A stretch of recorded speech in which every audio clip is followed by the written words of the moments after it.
माहित नाही कोण व्यक्ती हेच माहिती नाही. राज्य मंत्रिमंडळाची आज बैठक बोलावली होती, त्या संदर्भात का गरज पडली अशी असावी त्यांना असं वाटतं?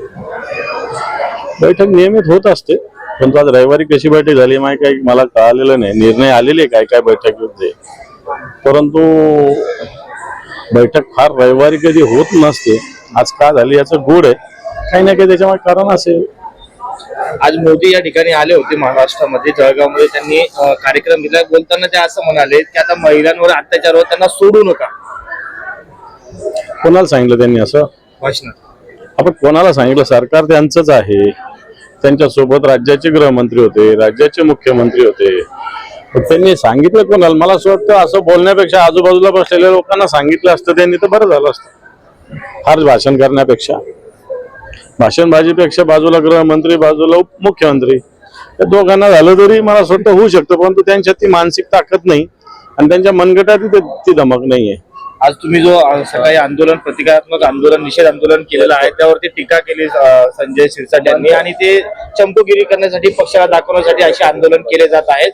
या जनता यांना कुठे अपील होणार नाही असं त्यांचं म्हणणं होतं. ठीक आहे, काय हरकत नाही. त्यांच्या टीकेला मी काय उत्तर देणार नाही. मोदी आल्याच्या नंतर एक शक्ती प्रदर्शन करण्यात आलं. इकडे काही घटना घडतात, त्यांची शक्ती प्रदर्शन फक्त भारतीय जनता पार्टी ज्या पद्धतीनं काम करते, यांना सुखाशी दुखाशी काही घेणं देणं नाही.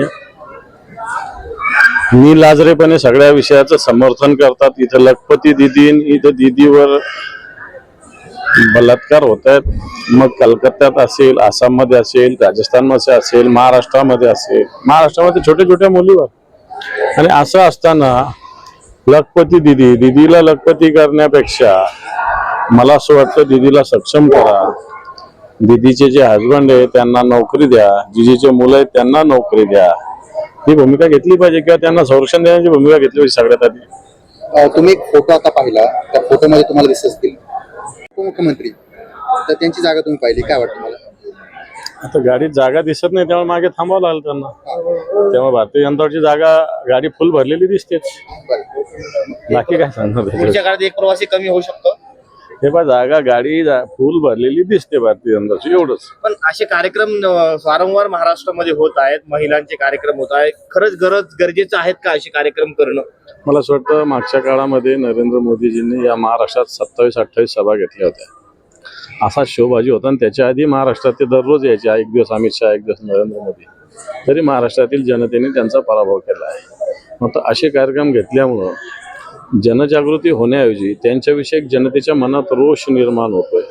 आणि हा रोष आहे म्हणूनच ते कार्यक्रम घेतात, परंतु ही सायकल आहे, याच्यामुळे आणखी रोष वाढतोय. आदित्य ठाकरे ट्विट केलंय, सरकारचा विषय लय हार्ड, सरकारकडं राज्याच्या क्रेडिटचं कार्ड आहे, तिजोरीचं कार्ड आहे, अशा प्रकारचं ट्विट केलंय. बरोबर आहे ना. आताची राज्याची स्थिती काय?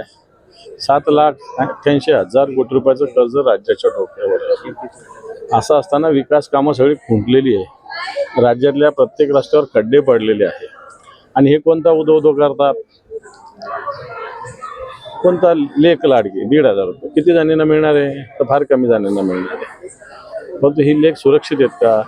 राज्यात विकास कामं चालू आहेत का? राज्यातले रस्त्यावरचे खड्डे संपलेले आहेत का? राज्यातील शिक्षण व्यवस्थेमध्ये विद्यार्थ्यांना गणवेश मिळालेले आहेत का? राज्यात शेतकऱ्यांच्या पिकाला योग्य भाव मिळतोय का? विमा मिळतोय का?